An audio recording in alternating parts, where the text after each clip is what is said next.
আপনি কি জানেন ভারত বাংলাদেশ ছাড়া আর কোন দেশ আছে যেখানে প্রচুর পরিমাণ বাঙালি বসবাস করে? এই কথা শোনার পরে আপনি হয়তো ভাবছেন নেপাল, শ্রীলঙ্কা কিংবা ইউএসএ। আসলে এগুলির একটিও নয়। মূলত সেই দেশটির নাম হলো মরিশাস। মরিশাসে প্রচুর পরিমাণ বাঙালি বসবাস করেন। বহু সংস্কৃতি, বহু ভাষা এবং কি বহু জাতির সংমিশ্রণে স্বর্গোদ্যান বলে খ্যাত এই মরিশাস। তাই আজকের এই ভিডিওতে আমরা মরিশাস সম্পর্কে সকল তথ্য জানবো। তাহলে আপনাদের আবারও স্বাগতম রহস্যের জালের একটি নতুন ভিডিওতে। পৃথিবীর এত নীল জল একসাথে নেই যতখানি আছে মরিশাসের সৈকতে সৈকতে। এত নীলের দেখা পাওয়া যায় অনেক দেশেই, কিন্তু মরিশাসে যেটা দেখা যায় সেটা অনন্য। এই ঘন নীল জলে আবার ভেসে থাকা কাঠের তৈরি সেই আদিকালের রংরূপ ধরে রাখা সকল কাঠের জাহাজ। জানা যায় আগ্নেয়গিরির কঠিন কালো যে বুদবুদ একদিন উপরে উঠেছিল, সেটি জমে গিয়ে তৈরি হয়েছিল মানুষের বসবাসযোগ্য ভূমি। সেটাই আজ সৌন্দর্যের কেন্দ্রভূমি। সর্বপ্রথম গোলন্দাজ অভিযাত্রীরা 1507 সালে আদিবাসীবিহীন দ্বীপটি আবিষ্কার করে। ওলন্দাজরা 1638 সালে দ্বীপটিতে বসতি স্থাপন করে এবং 1710 সালে পরিত্যাগ করে। 5 বছর পর দ্বীপটি একটি ফরাসি উপনিবেশ হয়ে ওঠে এবং একে আইল দি ফ্রান্স নামে নামকরণ করা হয়। নেপোলিয়ন যুদ্ধ চলাকালে 1810 সালে ব্রিটিশরা মরিশাসের নিয়ন্ত্রণ গ্রহণ করে। 1968 সালে 12ই মার্চ স্বাধীন কমনওয়েলথ রাজত্ব এবং 1992 সালে 12ই মার্চ কমনওয়েলথের মধ্যে প্রজাতন্ত্র না হয়ে ওঠা পর্যন্ত দেশটি ব্রিটিশ শাসনের অধীনে থাকে। আবার এরকমও কেউ কেউ বলেছেন, বিখ্যাত আরব নাবিক ডিনা আরাবি 1507 সালে ভারত মহাসাগর দিয়ে পর্তুগালে যাওয়ার পথে ছোট্ট একটি দ্বীপ দেখতে পান। দ্বীপটি দেখে তিনি সরাসরি দ্বীপের কাছেই নিজের জাহাজ ভেড়ান। ডিনা আরাবি দ্বীপটির চতুর্দিক পরিদর্শন করেন। তিনি দ্বীপটির পারিপার্শ্বিক অবস্থা, অনুকূল পরিবেশ এবং সারি সারি নারকেল জাতীয় গাছ দেখে মুগ্ধ হন। পারিপার্শ্বিক ও নয়নাভিরাম সৌন্দর্যের পুলকিত হয়ে তিনি দ্বীপটির নাম রাখেন মরিশাস। 1550 সালের পর থেকে মরিশাসের লোকবসতি আরম্ভ হয়। অপরূপ সৌন্দর্যমণ্ডিত দ্বীপরাষ্ট্র মরিশাস। এটা পূর্ব আফ্রিকার একটি দ্বীপরাষ্ট্র। এর রাজধানীর নাম পোর্ট লুইস। পর্যটন তাদের অর্থনীতির মূল চালিকা শক্তি। তাছাড়া টেক্সটাইল, চিনি, সামুদ্রিক মাছ ইত্যাদির মাধ্যমে তাদের অর্থনীতি সমৃদ্ধি করছে। মরিশাসের অধিকাংশ মানুষ ভারতীয় বংশোদ্ভূত। মরিশাসের অধিকাংশ মানুষই হিন্দি ভাষায় কথা বলে। অল্প কিছু সংখ্যক লোক ফরাসি এবং কি ইংলিশ ভাষায় কথা বলে। মরিশাসের পুরো নাম রিপাবলিক অফ মরিশাস। দেশটি 1968 সালে স্বাধীনতা লাভ করে এবং 1992 সালে 12ই মার্চ প্রজাতান্ত্রিক রাষ্ট্রে পরিণত হয়। দেশটিতে মুসলিম ধর্মের লোকজনও আছে আচার অনুষ্ঠান। এদেশের বর্তমান জাতিসংঘ এবং আফ্রিকান ইউনিয়ন সহ বেশ কয়েকটি আঞ্চলিক ও আন্তর্জাতিক সংঘের সদস্য। মরিশাসে মোট 9টি জেলা রয়েছে, যা বেশ কয়েকটি শহর ও গ্রাম নিয়ে গঠিত। স্বাস্থ্য ব্যবস্থা খুবই উন্নত। সরকারি পর্যায় থেকে জনগণকে বিভিন্ন মাধ্যমে স্বাস্থ্যসেবা দেওয়া হয়। মরিশাসের সীমানা হলো 2040 বর্গ কিলোমিটার। এর জনসংখ্যা 14 লাখ। এর মধ্যে 50% রয়েছে হিন্দু, 30% খ্রিস্টান এবং মুসলিম রয়েছেন 15%। এদেশের সাক্ষরতার হার মোটামুটি অনেক ভালো, যেটি রয়েছে 75%-এর কাছাকাছি। মরিশাসে কৃষি সম্পদের ভিতরে রয়েছে আখ, আলু, কলা, সবজি, ফল, চা, মাছ ও গবাদি পশু। মরিশাসের স্বাধীনতা দিবস 12ই মার্চ 1968 সাল। মরিশাসের জাতীয় প্রতীক ডোডো পাখি। পাখিটি আজ নানা রূপকথায় চলে গিয়েছে। জানা যায় এখানে যখন লোকবসতি ছিল না, তখন কেবল ডোডো পাখি তার লম্বা ঘাড় উঁচু করে ঘুরে বেড়াতো এবং কি মানুষের আবাস শুরু হওয়ার পরের থেকেই কমতে থাকে ডোডো। এদেশের ডোডো রীতিমতো রূপকথাই এখন। উইকিপিডিয়া আশ্রয় থেকে আমরা যা জানতে পেরেছি, ডোডো বর্তমানে এক প্রজাতির বিলুপ্ত উড্ডয়ন অক্ষম পাখি। পূর্ব ভারত মহাসাগরে অবস্থিত মরিশাস দ্বীপের স্থায়ী প্রজাতি।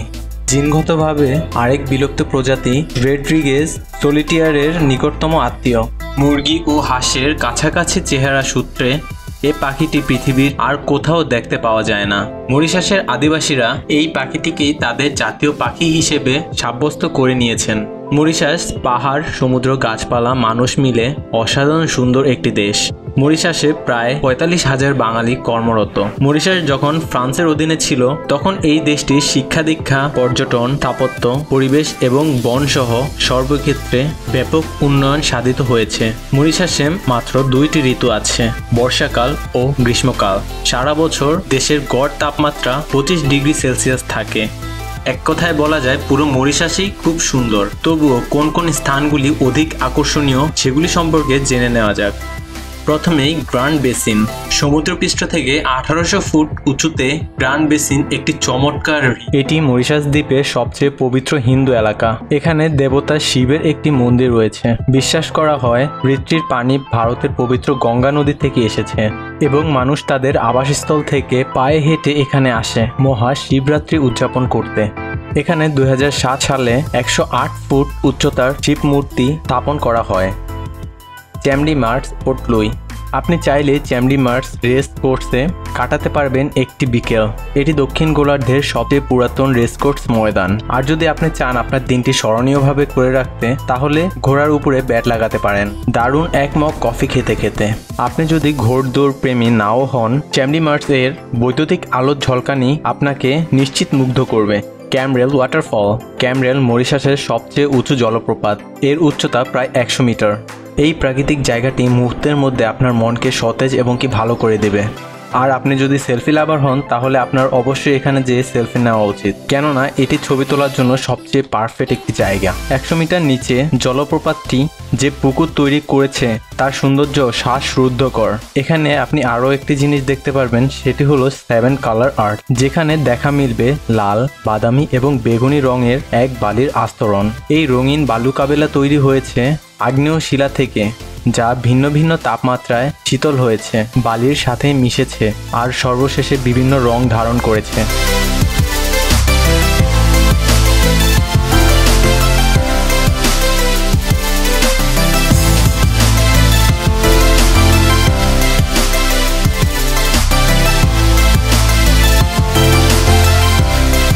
George national park. এই জাতীয় উদ্যান 6574 হেক্টর জায়গা জুড়ে বিস্তৃত। আর আপনি এখানে ট্রেইলে সানন্দে হাইকিং করতে পারবেন।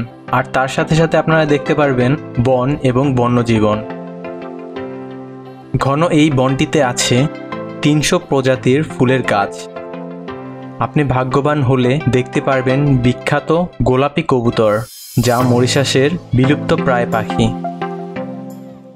কিন্তু আপনি যাওয়ার আগে কিছু জিনিস আপনার ভালো করে চেক করে নেওয়া উচিত, যেমন জুতা, ম্যাপ আর গিয়ার। এই সকল জিনিস নিয়ে বনে প্রবেশ করলে ভালো হয়। Sky drive. যদি আপনি রোমাঞ্চপ্রিয় হন, তাহলে প্লেন থেকে লাফিয়ে পড়ে এক অতুলনীয় রোমাঞ্চের সম্মুখীন করতে পারেন নিজেকে। মরিশাসে আপনি যদি স্কাই ড্রাইভিং করেন, তাহলে আপনি অতুলনীয় সুন্দর সকল দৃশ্য দেখতে পারবেন, যেটি আপনার কল্পনার বাইরে। নিচে সবুজ ঘন বন, টারকুইজ নীল জলরাশি, আর এই সকল জিনিসের উপর দিয়ে আকাশে ভেসে বেড়াচ্ছেন আপনি। জীবনের প্রথমবার স্কাই ড্রাইভ এখানে না ভুলে যাওয়ার মতো অভিজ্ঞতা। জীবনের মানে বদলে দিতে পারে এটি আপনার চোখে। গ্র্যান্ড বে। এটি একটি কম্বোপলিটন রিসর্ট। এটি পরিচিত এর অসাধারণ রাতের জীবনের জন্য। এর সাথে সাথে রয়েছে কেনাকাটার সুবিধা আর বিলাসবহুল রেস্তোরাঁ। উত্তরের দ্বীপমালায় চমৎকার ভ্রমণের জন্য গ্র্যান্ড বেই একটি চমৎকার জনপ্রিয় রিসর্ট। এই জলীয় এলাকায় ড্রাইভিং, সুইমিং এরকম আরও অনেক মজাদার আয়োজন রয়েছে। পুরনো এবং অনন্য সাম্রাজ্যের অবশিষ্ট এখনও বিশ্বের কয়েকটি কোণে দেখা যায়। এই ঘটনাটি ইসলা রিউনিয়নের, যেটি বর্তমানে একটি ফ্রান্স বিদেশের অঞ্চল এবং কি এর অবস্থিত ভারত মহাসাগরে। তাহলে দর্শক, ইসলা রিউনিয়ন সম্পর্কে জানতে আমাদের এই ভিডিওটি দেখুন এবং কি আপনি যদি নতুন হয়ে থাকেন, আমাদের চ্যানেলটি সাবস্ক্রাইব করে বেল আইকনটি প্রেস করে দেবেন এবং কি আমাদের পুরাতন ভিডিওগুলি একবার দেখে আসবেন।